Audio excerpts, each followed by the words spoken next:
Hello students, welcome back to my YouTube channel.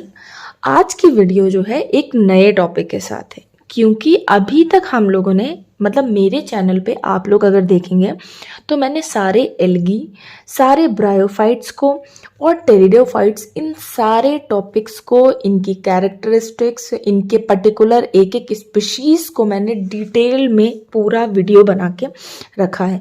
तो अभी तक क्या हो रहा है कि ये सारी चीज़ें कंप्लीट हो गई हैं, तो मैंने सोचा कि अब हम जिम्नोस्पर्म पे आते हैं कि जिम्नोस्पर्म वाला जो टॉपिक है ये पूरा कवर हो जाएगा, फिर हम अपने चैनल पे सारा एंजियोस्पर्म्स को कंप्लीट करेंगे। तो ये जो बीएससी का जो पूरा कोर्स है, पूरा सिलेबस है बॉटनी का, ये हमारा धीरे धीरे करके कंप्लीट हो जाएगा।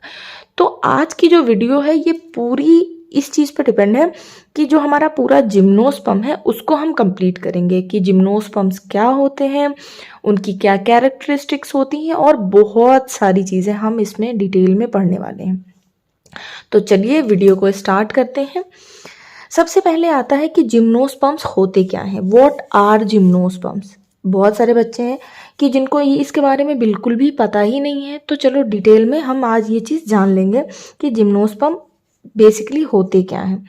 तो सबसे पहले हम देखते हैं कि ये जो वर्ड आया है जिम्नोस्पर्म, सबसे बड़ी चीज़ होती है कि किसी चीज़ का नाम रखना, है ना। वो नाम कहाँ से आता है, उसकी क्या वो कहाँ से ओरिजिन हुआ है, उसकी क्या मीनिंग है, उसको क्यों रखा गया है। तो ये सारी चीज़ें डिपेंड करती हैं कि हम जो पढ़ रहे हैं उसको जानें कि हम क्या पढ़ रहे हैं, उसका क्या मतलब है, वो कहाँ से आया है वर्ड, ये सब कुछ जानना बहुत ज़रूरी है। तो ये जो हमारा वर्ड है जिम्नोस्पर्म, ये आया है ग्रीक वर्ड से बना है ना। ये वर्ड जो है दो वर्ड से मिलके बना है, जिम्नोस से और स्पर्मा से। तो जिम्नोस का मतलब होता है नेकेड, है ना। जिम्नोस का मतलब हुआ नेकेड, और स्पर्मा का मतलब होता है सीड, यानी कि hence known as naked seeds. यानी कि जो जिम्नोस्पर्म्स होते हैं उनकी सीड्स कैसे होती हैं, वो होती हैं नेकेड। इसमें जितनी भी स्पीशीज आएंगी, पूरा का पूरा जो जिम्नोस्पर्म है, पूरा जिम्नोस्पर्म में जितनी भी स्पीशीज होंगी उन सब की जो सीड्स होंगी वो नेकेड होंगी, यानी कि किसी भी कवरिंग से ढकी हुई नहीं होंगी, विदाउट कवरिंग होंगी। इतनी बात समझ आ गई। नेक्स्ट पॉइंट कहता है कि gymnosperms are the seed producing plants. Gymnosperms क्या होते हैं, सीड प्रोड्यूस करते हैं, है ना। यहाँ पे आपको फ्रूट और फ्लावर देखने को नहीं मिलेगा, यहाँ पे सीड डायरेक्ट बनता है। Gymnosperms are the seed producing plants होते हैं, but different from angiosperms. Angiosperm से डिफरेंट होते हैं, जाहिर है डिफरेंट है, तभी तो एक नया क्लास है समझ लो इनका, है ना। तो ये जो है एंजियोस्पर्म से डिफरेंट होते हैं, they are different from angiosperm, they produce seeds without fruit. ये कैसे बनाते हैं, इनकी सीड्स जो बनती हैं वो बिना फ्रूट के बनती हैं, है ना। ये नई चीज़ हम लोग देखने वाले हैं इसमें। फिर उसके बाद gymnosperms belong to kingdom plantae, है ना। हमको ये भी तो जानना है ना कि हम पढ़ रहे हैं वो चीज़ें आ कहाँ से रही हैं। तो जो हमारा प्लांटी किंगडम है उससे आई हैं। प्लांटी किंगडम में सबसे पहले आता है थैलोफाइटा, जिसमें एल्गी वगैरह आ जाते हैं, फिर ब्रायोफाइटा आता है, फिर टेरिडोफाइटा आता है, फिर जिम्नोस्पर्म एंड देन एंजियोस्पर्म आता है। तो हम ये किंगडम जो है हमारा जिम्नोस्पर्म का, वो क्या है, प्लांटी है। और सब किंगडम आ जाता है एम्ब्रियोफाइटा। एम्ब्रियोफाइटा मतलब कि जो एम्ब्रियो बनाती हैं, है ना। ये सब किंगडम, जिम्नोस्पर्म का सब किंगडम क्या है, एम्ब्रियोफाइटा, यानी कि जिम्नोस्पर्म्स में एम्ब्रियो भी बनते हैं। The fossil evidence suggested that they originated during the Paleozoic era, about 390 million years ago। यानी कि जो इसका फॉसिल एविडेंस है ना, इसका फॉसिल एविडेंस ये बताता है कि ये जो जिम्नोस्पर्म है ये इतने एंशियंट हैं, इतने पुराने हैं कि पेलियोजोइक एरा के हैं, है ना। कब के हैं, अगर साल की बात करें तो 390 मिलियन ईयर्स अगो, मिलियन में बात हो रही है। आप समझ सकते हैं कि ये जिम्नोस्पर्म्स कितने पुराने प्लांट्स होते हैं, ठीक है। कब से इनका ओरिजिनेशन कब से हुआ है, ये ओरिजिनेट कब हुए हैं, पेलियोजोइक एरा में, एंशियंट लाइफ की बात हो रही है। फिर उसके बाद basically gymnosperms are plants in which the ovules are not enclosed within the ovary wall. Unlike the angiosperm. कह रहा है कि एंजियोस्पर्म से ये एकदम डिफरेंट होते हैं। इसमें क्या होता है, ये ऐसे प्लांट्स होते हैं जिसमें ovules are not enclosed within the ovary wall. जो ओव्यूल्स होता है उसकी ओवरी वॉल होती ही नहीं है, यानी कि ओव्यूल जो है हमारा वो ओवरी वॉल से ढका हुआ नहीं होता है, ठीक, एंजियोस्पर्म्स की तरह। इट रिमेन्स एक्सपोज्ड, ये हमेशा एक्सपोज होता है, यानी कि नेकेड सीड जो हमने पढ़ा है ना, वही बात हो रही है कि ये हमेशा एक्सपोज होता है, खुला हुआ होता है, before and after fertilization and before developing into a seed. Seed बनने से पहले ये हमेशा ही, चाहे फर्टिलाइजेशन हुआ हो उससे पहले या उसके बाद फर्टिलाइजेशन के बाद, ये हमेशा जो इनकी जो ओव्यूल होते हैं ये हमेशा एक्सपोज होते हैं, यानी कि खुले हुए होते हैं, ठीक है। नेकेड सीड्स होती हैं इसमें, ये देखो बार बार ये बात आ रही है कि इनकी सीड्स जो होती हैं वो नेकेड होती हैं, यानी कि उन पे कोई भी कवरिंग नहीं होती है।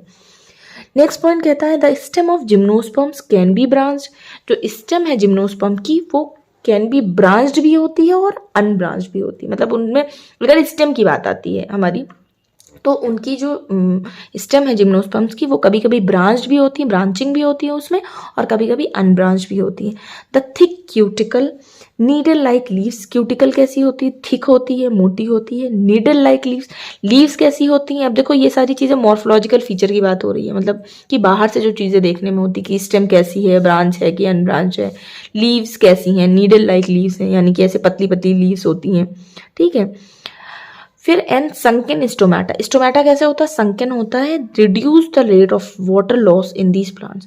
स्टोमेटा संकन होता है इसलिए पानी का जो लॉस होता है, यानी कि ट्रांसपिरेशन के रेट को ये कम कर देता है ना। पानी का जो लॉस है वो कम होता है, क्यों, क्योंकि इनका स्टोमेटा संकन होता है।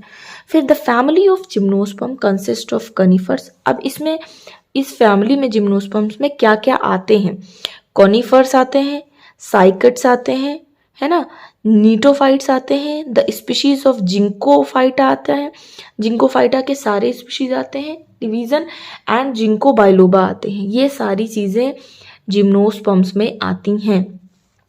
तो ये तो हमारा ये चीज़ हुआ कि कोई पूछ ले अगर आपसे कि जिम्नोस्पर्म्स क्या होते हैं, तो आप उनको एक क्विक रिव्यू जो है क्विक में एकदम बता सकते हैं ये सारी चीज़ें कि क्या क्या पॉइंट्स हम जो है टिप्स पे याद रखने की ज़रूरत है। फिर अब हम लोग पर्टिकुलर उनके कैरेक्टरिस्टिक्स पे आते हैं कि उनकी क्या कैरेक्टरिस्टिक्स होती हैं। तो अब कैरेक्टरिस्टिक्स में क्या क्या आता है कि following are the important characteristics of gymnosperms. यहाँ पे जो कैरेक्टरिस्टिक्स बहुत इंपॉर्टेंट हैं, यानी कि जानना बहुत ज़रूरी है उनका, उन्हीं को मैंने यहाँ पे लिख रखा है। तो सबसे पहला कैरेक्टरिस्टिक्स कहता है जिम्नोस्पर्म्स का कि they do not produce flowers. Gymnosperms में आपको कभी भी फ्लावर देखने को नहीं मिलेगा, क्योंकि ये फ्लावर बनाते ही नहीं है, है ना। ये ऐसा क्लास है जो फ्लावर बनाता ही नहीं है, ठीक है। सेकेंड पॉइंट कहता है seeds are not formed inside a fruit, they are naked. Seeds जो बनती हैं वो फ्रूट के अंदर नहीं बनती। जैसे जनरली हम लोग कभी भी कोई भी फल खाते हैं, आपने देखा होगा कोई भी फ्रूट आप खा रहे हैं तो देखते हैं कि फ्रूट के अंदर सीड होती है, ये एकदम नॉर्मल सी बात है, ठीक है। सीड्स जो है वो नेकेड नहीं होती, वो उसके अंदर होती हैं, कवरिंग होती है समझ लो एक ऊपर से। लेकिन जिम्नोस्पर्म्स एकदम अलग है, उसमें क्या हो रहा है, उसमें सीड्स जो है वो फ्रूट के अंदर है ही नहीं, वो एकदम नेकेड है, ओपन है, एकदम बाहर से आपको सीड्स ही दिखेंगे, ठीक है। थर्ड पॉइंट कहता है they are found in colder regions where snowfall occurs. यानी कि जो जिम्नोस्पर्म्स होते हैं वो जनरली कहाँ पाए जाते हैं, जो ठंडी जगहें होती हैं ना, जहाँ पे बर्फबारी होती हो, स्नोफॉल हो रहा हो, ये सारी चीज़ें। तो वो कहाँ पाए जाते हैं, मतलब उनकी हैबिटाट की बात हो रही है कि वो रहते कहाँ हैं, पाए कहाँ जाते हैं, तो वो कोल्डर रीजन्स में पाए जाते हैं, हमेशा जहाँ ठंडी जगह होती है। नेक्स्ट पॉइंट कहता है they develop needle like leaves. ये हमने अभी पढ़ रखा है कि लीव्स कैसी होती हैं उनकी, नीडल लाइक, जैसे सुई की तरह पतली पतली ऐसे, है ना। ऐसे नॉर्मल लीव्स आपको ऐसे देखने को नहीं मिलेंगी कि ऐसे नॉर्मल लीव्स हो, ऐसे पतली पतली लीव्स होंगी, ठीक है, ऐसे आपको देखने को मिलेंगी। फिर दे आर पेरेनियल और वुडी, फॉर्मिंग ट्रीज और बुशेस। पेरेनियल मतलब होता है बहुत बहुत सालों जो रहे, बहुवर्षी, है ना। तो ये बहुत, ये नहीं कि 1-2 महीने वाले प्लांट्स होते हैं, ये सालों साल रहने वाले प्लांट्स होते हैं, वुडी होते हैं, यानी इनमें लकड़ियां देखने को मिलेंगी आपको, है ना। ऐसा नहीं है कि उनमें लकड़ियां है ही नहीं, मतलब प्रॉपर आपको स्टेम देखने को मिलेगी, मोटी मोटी स्टेम्स होंगी, तो ये वुडी होंगे। फॉर्मिंग ट्रीज, ये पेड़ बनाते हैं। फॉर्मिंग ट्रीज प्लांट नहीं होते, छोटे प्लांट्स नहीं होते, ये बड़े बड़े ट्री होते हैं और बुशेज होते हैं, झाड़ियों की तरह होते हैं, ठीक। They are not differentiated into ovary, style and stigma. मतलब इनके फीमेल रिप्रोडक्टिव पार्ट्स की बात हो रही है कि इनका जो फीमेल रिप्रोडक्टिव पार्ट है वो डिफ्रेंशिएट नहीं होता कि उसमें आपको प्रॉपर ओवरी देखने को मिले, स्टाइल देखने को मिले और स्टिग्मा देखने को मिले। Since stigma is absent, they are pollinated directly by the wind. अब स्टिग्मा एब्सेंट होता है, मतलब स्टिग्मा कैसा होता है, आपने अगर कभी डायग्राम देखा हो तो ऐसे ये वाला स्टिग्मा होता है फीमेल रिप्रोडक्टिव पार्ट में, ये स्टिग्मा होता है, ये स्टाइल होता है, यहाँ ओवरी होती है ना। तो स्टिग्मा जो है इसमें है ही नहीं, स्टिग्मा एब्सेंट है, तो जो पॉलिनेशन हो रहा है इनका वो डायरेक्टली बाय विंड, विंड के थ्रू पॉलिनेशन हो रहा है। मेल गैमेटोफाइट की बात करें अगर, तो वो क्या प्रोड्यूस करते हैं, 2 गैमीट्स बनाते हैं। कितने बनाते हैं, 2 गैमीट्स बनते हैं। But only one of them is functional, कोई एक ही उसमें से फंक्शनल होता है, एक जो है फंक्शनल नहीं होता है, ठीक है। मेल गैमेटोफाइट 2 गैमीट्स बनाता है जिसमें सिर्फ एक फंक्शनल होता है।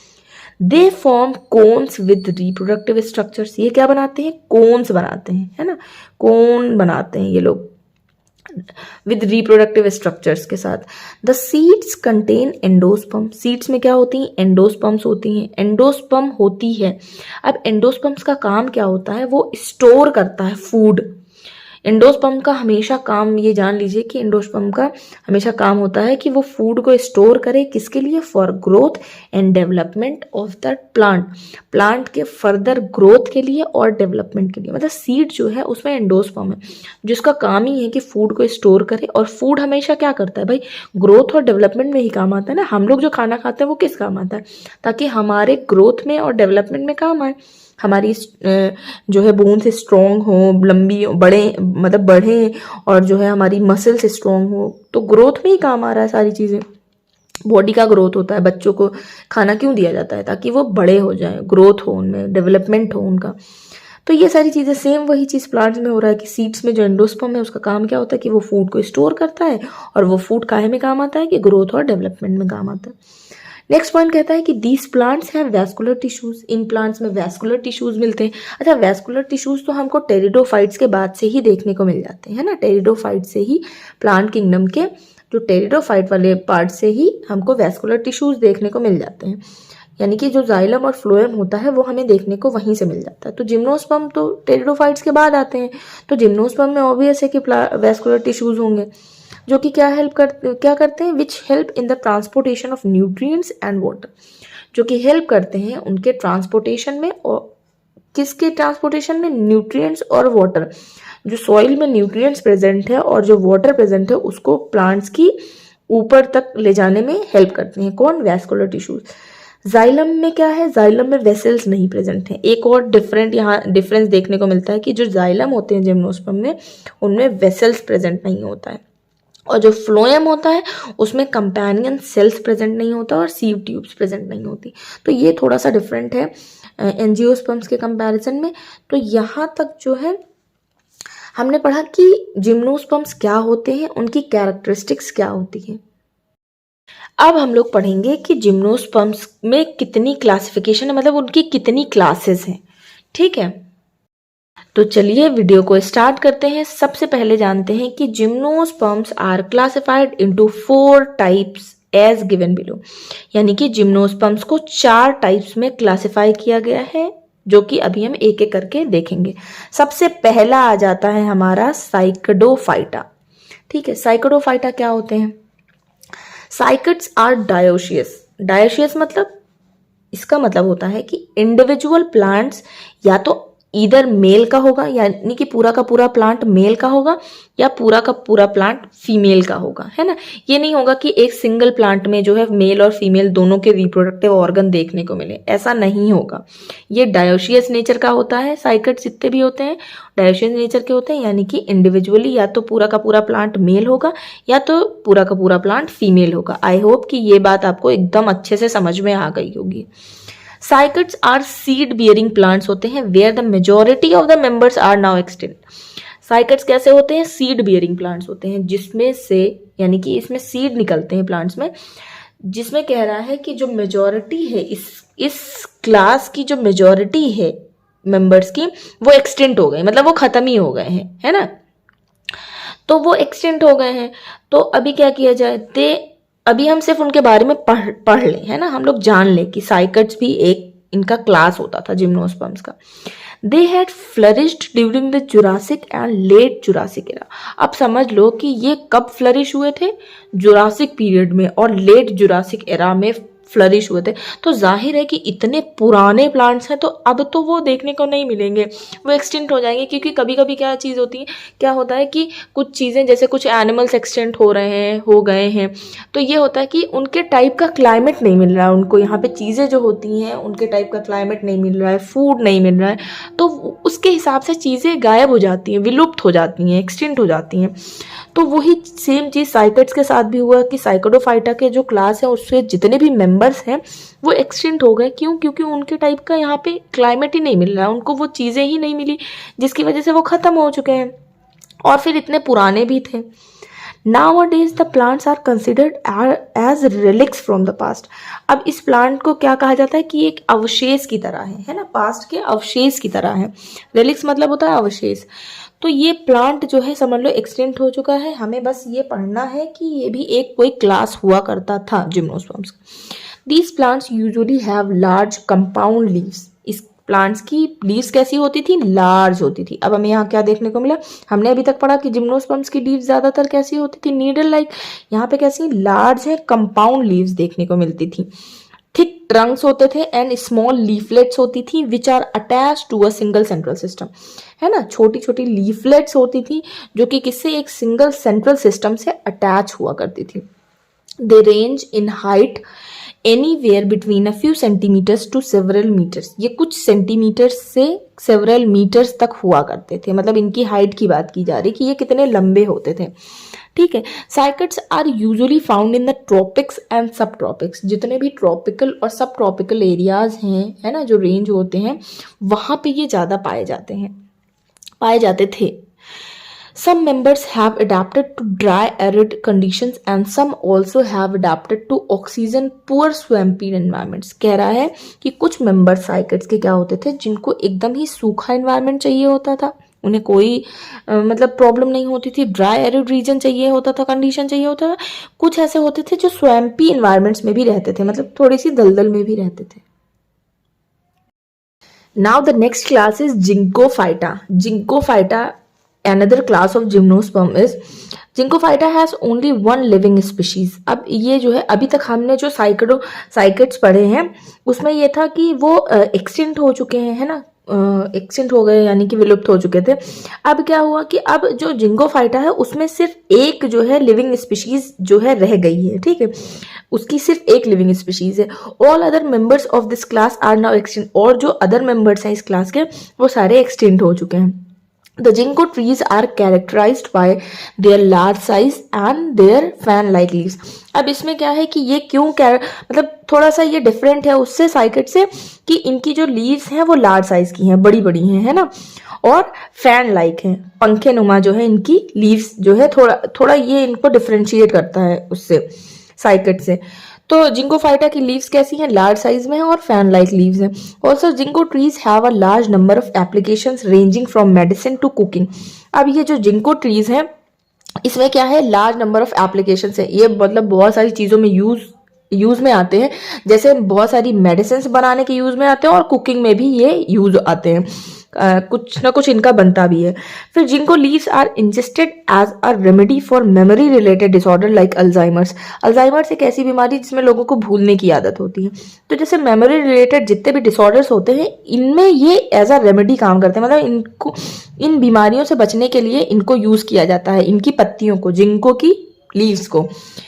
नेक्स्ट पॉइंट कहता है कि ginkgo trees are also very resistant to pollution. ये पोल्यूशन से बचाने में भी बहुत हेल्पफुल है। And they are resilient against diseases and insects infestations. और क्या होती है कि ये कोई भी जो डिजीज होती है उसके अगेंस्ट में काम करने में समर्थ होती हैं। फिर उसके बाद in fact they are so resilient that after the nuclear bomb fell on Hiroshima. जो हिरोशिमा नागासाकी पे जो न्यूक्लियर बॉम्ब गिराए गए थे, तो उसमें ये क्या होते हैं कि 6 जिंको ट्रीज ऐसे थे were the only living things to survive within a kilometre और 2 ऑफ द ब्लास्ट रेडियस। मतलब कि उतने किलोमीटर में, मतलब कि सिर्फ 6 जिंको ट्रीज ऐसे थे जो मतलब ये इतने समर्थ होते हैं कि ये न्यूक्लियर बॉम्ब गिरने के बावजूद भी ये लिविंग थे, मतलब वहां पे जिंदा रहे, ये वहां खड़े रहे, समर्थ रहे इतने। ठीक है, तो ये कितने मतलब स्ट्रॉन्ग है, जो भी आप कह सकते हैं, ये सारी चीजें हैं कि उतने रेडियस में भी ये 6 ऐसे जिंको ट्रीज थे जो वहां पे as a living thing survive कर रहे थे विद इन अ किलोमीटर, उस किलोमीटर की रेंज में, या 2 ऑफ द ब्लास्ट रेंज उतने रेडियस में जो है वो सरवाइव कर रहे थे। बाकी चीजें तो खत्म हो चुकी थी सारी, है ना, जब बॉम्ब फॉल हुआ था तो सारी खत्म हो चुकी थी, लेकिन जिंको ट्रीज जो है वहां पे रह गए थे। नेक्स्ट हमारा क्लास आता है नीटोफाइटा। नीटोफाइटा क्या है? Just like any other member of gymnosperm. कह रहा है कि जैसे कोई अदर मेंबर है जिम्नोस्पर्म का, gnetophytes are also relics from the past. ये भी पास्ट के अवशेष की तरह रह गए हैं। ठीक है, today only 3 member of this genus exist. अब क्या है, आज के टाइम पे अगर देखा जाए तो सिर्फ 3 मेंबर जो है एग्जिस्ट कर रहे हैं, मतलब रह गए हैं, बाकी सब एक्सटिंक्ट हो चुके हैं। Gnetophytes usually consist of tropical plants. ये कैसे प्लांट्स हैं? ट्रॉपिकल प्लांट्स हैं, मतलब ट्रॉपिक्स पे रहने वाले प्लांट, ट्रीज एंड श्रब्स हैं, है ना, ट्री हैं, प्लांट, श्रब्स हैं, झाड़ी नुमा भी हैं। They are characterised by flowery leaves. इनकी लीव्स कैसी होती है? फ्लावर लाइक लीव्स होती हैं। That have a soft coating, जिनकी कोटिंग बहुत सॉफ्ट होती है। This coating reveals an ancestral connection with the angiosperm.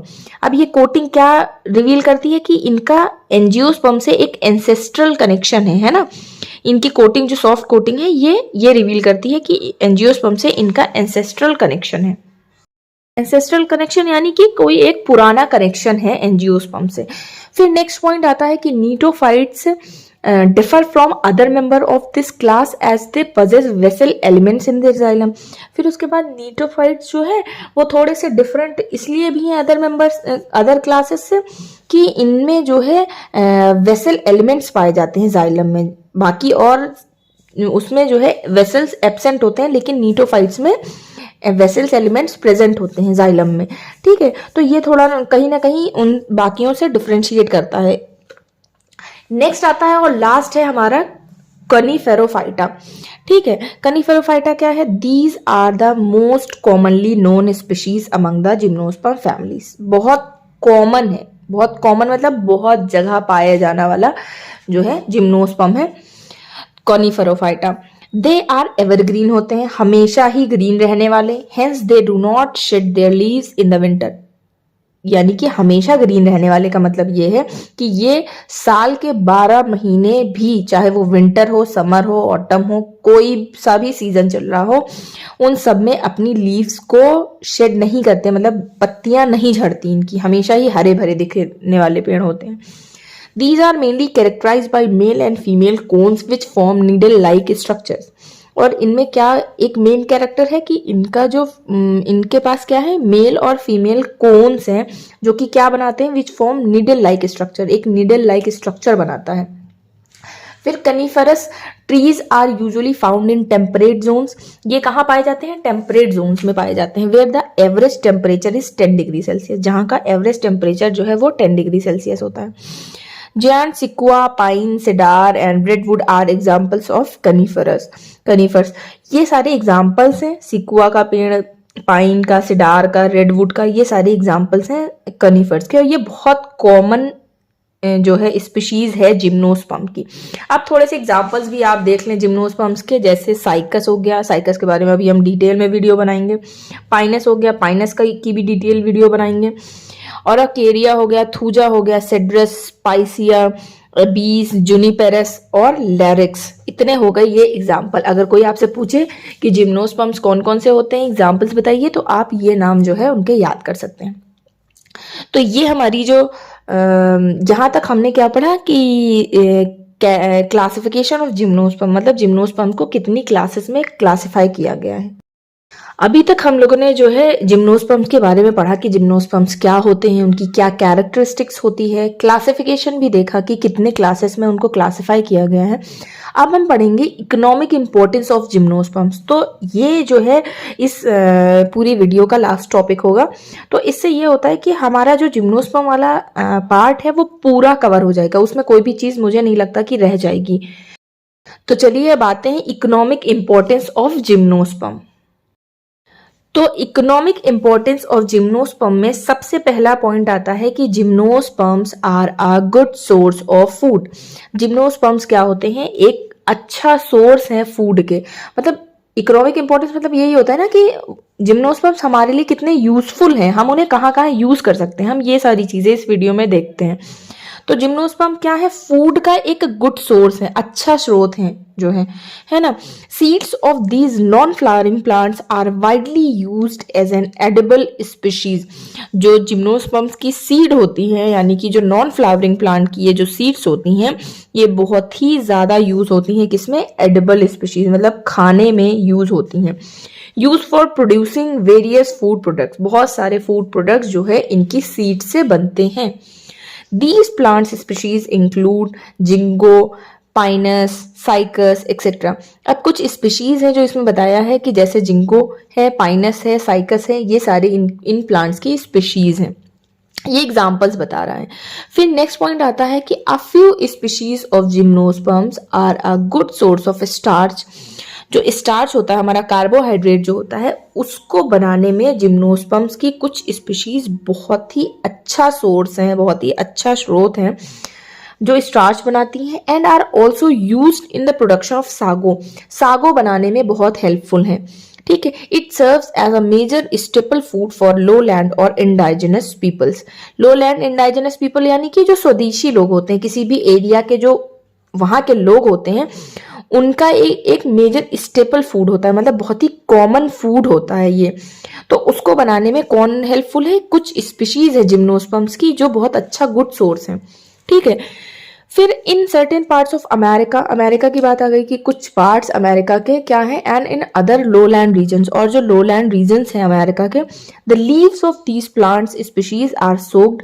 जो इन प्लांट्स की यानी जिम्नोस्पर्म्स की कुछ स्पीशीज की जो लीव्स होती हैं प्लांट्स की, उनको सोक किया जाता है, यानी कि पानी में भिगा दिया जाता है, and eaten as a green leafy vegetable, और उनको हरी सब्जियों की तरीके से खाया जाता है। यानी कि जिम्नोस्पर्म्स की कुछ स्पीशीज की जो पत्तियां हैं वो एज अ वेजिटेबल खाई जाती हैं।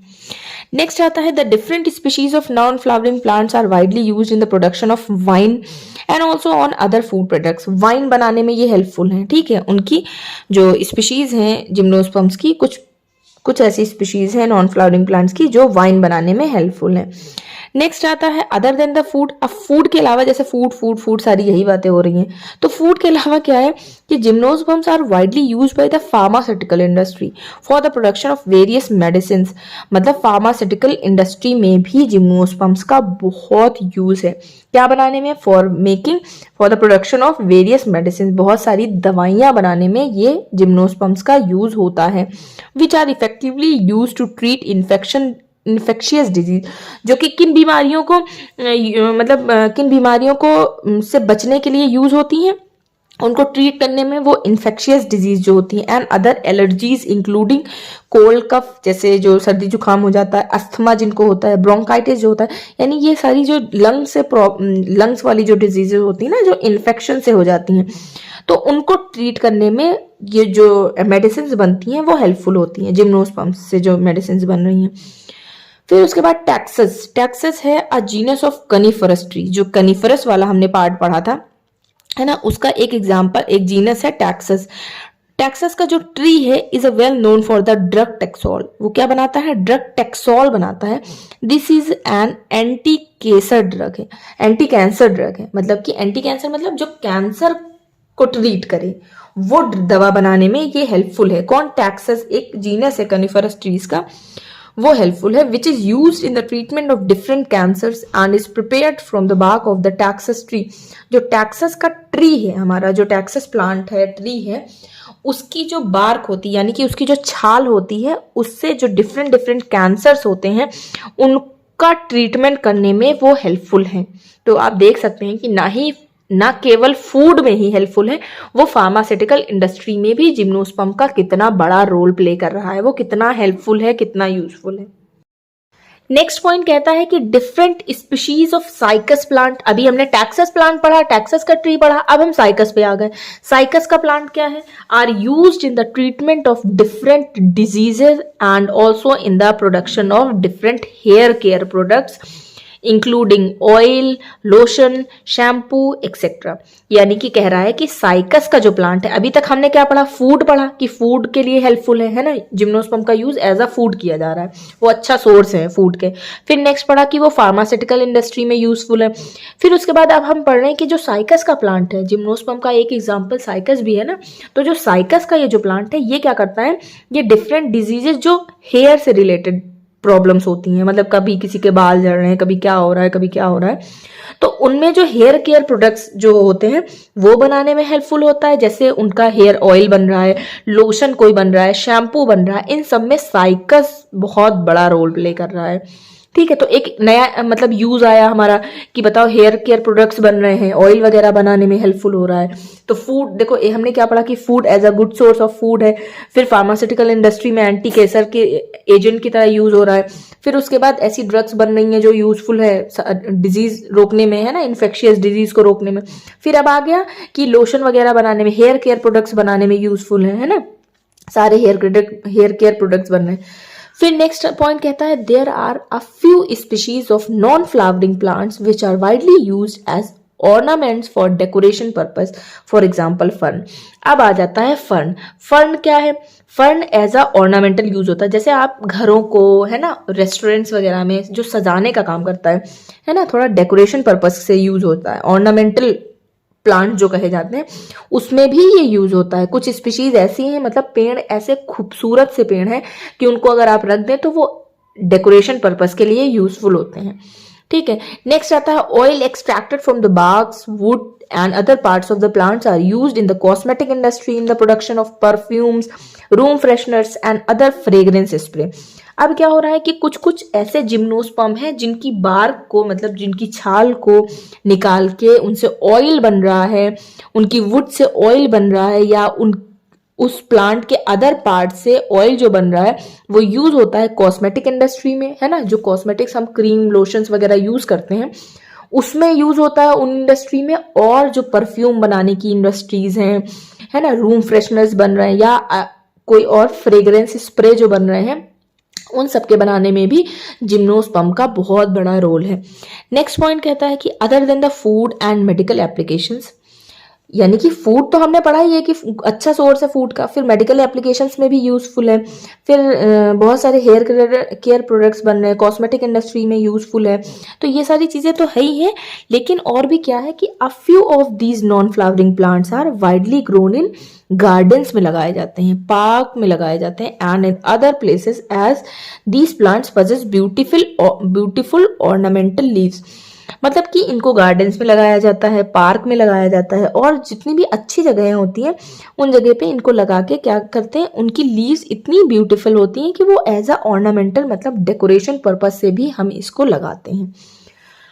अब आता है अदर देन दीज सिग्निफिकेंसेस, मतलब इतने तो इंपॉर्टेंट यूज है ही हैं, उसके साथ gymnosperms have further economical importance too, और भी बहुत सारे इकोनॉमिकल इंपॉर्टेंस है जिम्नोस्पर्म्स के, जो कि हम अभी धीरे धीरे पढ़ेंगे। These species are widely used in the production of, कुछ स्पीशीज हैं जिम्नोस्पर्म्स की जो कि कहाँ कहाँ यूज होती हैं, अब उसको हम एक एक पॉइंट करके वो भी देख लेते हैं। Certain medicine for the treatment of malignant ulcer. अब क्या होता है कि कुछ जो मैलिग्नेंट अल्सर होते हैं, यानी कि जो बड़े लेवल पे जो अल्सर हो जाते हैं, उनको ट्रीट करने में जिम्नोस्पर्म से मेडिसिन बनती हैं जो कि मैलिग्नेंट अल्सर्स को ट्रीट करती हैं। फिर आता है माउंटिंग, ये माउंटिंग है, ठीक है, यू के बाद एन लगना है, स्पेलिंग मिस्टेक हो गई। Mounting medium during microscopic examination in laboratories. जैसे अगर आप लोगों ने अभी तक प्रैक्टिकल एक भी बार किया होगा तो आपको पता चल गया होगा कि जो कोई भी माइक्रोस्कोपिक एग्जामिनेशन किया जाता है, जैसे हम किसी का टीएस वगैरह देख रहे हैं या कोई भी स्लाइड जो प्रिपरेशन करते हैं, उसमें माउंटिंग मीडियम एक बनाना पड़ता है। तो वो जो माउंटिंग मीडियम है वो भी इसी जिम्नोस्पर्म से बन रहा है, ठीक है, तो इसमें ये यूजफुल है। फिर उसके बाद gum extracted from cycas tree, cycas जो ट्री है उससे गम निकाला जा रहा है, ठीक है, are use as the antidote for snake bites. वो कहाँ यूज हो रहा है, जो स्नेक बाइट हो जाता है, जैसे सांप के काटने पे भी एंटीडोट की तरह यूज हो रहा है, ठीक है, साइकस ट्री का जो गम निकाला जा रहा है। नेक्स्ट आता है the wood of these plants are widely used in paper manufacturing industry. अब ये जो पेपर का फॉर्मेशन होता है ये भी लकड़ियों से ही बनता है ना, पेपर जो है हमारा वुड पल्प से बनता है ना, लकड़ियों से बनता है, तो वो पल्प भी जो है यही जिम्नोस्पर्म्स के प्लांट से निकाला जा रहा है। फिर नेक्स्ट हमारा आता है the leaves of cycads are use for preparing hand baskets, brooms, hats, door and floor mats and other eco friendly products.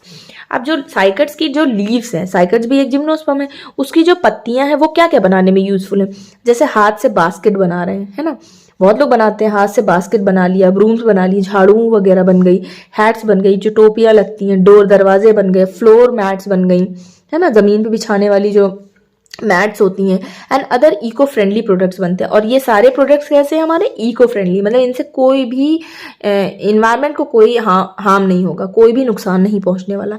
तो ये कैसे प्रोडक्ट्स बन रहे हैं, इको फ्रेंडली प्रोडक्ट्स बन रहे हैं। फिर उसके बाद similar to teak and rosewood, teak और रोजवुड जो ट्री है जिम्नोस्पर्म का, the wood obtain from the bags, जो बाग से जो वुड निकाला जा रहा है, stem and the branches of the pine trees are also use for the production of beams, door, flooring, poles, railway wagon, ये सब बनाने में, यानी कि रेलवे वैगन क्या है, रेलवे वैगन मतलब जो डब्बे बनते हैं मालगाड़ी के, तो ये सब बनाने में, ये सब चीजें बनाने में ये कहाँ के पेड़, जो कौन से प्लांट्स यूज हो रहे हैं, टीक और रोजवुड के, वहां से लकड़ियां जो ली जा रही हैं। तो मतलब हमने देखो इस पूरी वीडियो में हमने ये देखा कि इकोनॉमिक इंपॉर्टेंस में हम सिर्फ सोर्स ऑफ फूड ही नहीं देख रहे हैं, कि सिर्फ खाने की ही बात नहीं हो रही। हमने देखा कि सोर्स ऑफ वुड है ना, अच्छा फूड का सोर्स है, अच्छा जो है फार्मास्यूटिकल इंडस्ट्री में यूज हो रहा है, हेयर केयर प्रोडक्ट्स बनने में यूजफुल हो रहा है, फिर कॉस्मेटिक इंडस्ट्री में यूज हो रहा है, एज अ ऑर्नामेंट यूज हो रहा है, मतलब कि ऑर्नामेंटल यूज है इसका, कि मतलब खूबसूरती के लिए हम लोग गार्डन और पार्क वगैरह में लगा रहे हैं। फिर उसके बाद हमने देखा कि कितनी सारी चीजें, इको फ्रेंडली प्रोडक्ट्स कितने सारे बन रहे हैं, मतलब बहुत सारा यूज है जिम्नोस्पर्म्स का, सिर्फ एज अ फूड सोर्स ही नहीं है। तो ये हमारी वीडियो जो है इकोनॉमिक इंपॉर्टेंस की थी। अगर आपको एक एक पॉइंट क्लियर हो गया हो तो आप लोग देखें कि वीडियो अगर अच्छी लगी हो तो प्लीज़ वीडियो को लाइक करें, शेयर करें और मेरे चैनल को सब्सक्राइब करें। तो यहाँ जाके हमारी वीडियो होती है कंप्लीट जिम्नोस्पर्म की, जिसमें हमने सारा टॉपिक कवर कर लिया। हमने उसके जिम्नोस्पर्म्स क्या होते हैं, उनका क्लासिफिकेशन, उनका कैरेक्टरिस्टिक्स और उनका इकोनॉमिक इंपॉर्टेंस हमने बहुत डिटेल में पढ़ा। आई होप, मुझे नहीं लगता कि कोई भी पॉइंट आपका मिस हुआ होगा। तो अगर वीडियो अच्छी लगी हो तो प्लीज़ वीडियो को लाइक करें, शेयर करें और मेरे चैनल को सब्सक्राइब करें। अब जो है जिम्नोस्पर्म्स के बारे में तो हम लोगों ने जान लिया, अब हम उनके जो एग्जाम्पल्स होते हैं, जैसे साइकस हो गया, पाइनस हो गया, फिड्रा हो गया, अब इनकी एक एक पर्टिकुलर वीडियो बनेगी, डिटेल में वीडियो बनेगी, ताकि आपके जो एग्ज़ाम में जो भी चीज़ें पूछी जाए वो आप आसानी से कर सकें। तो प्लीज़ बने रहें चैनल पे।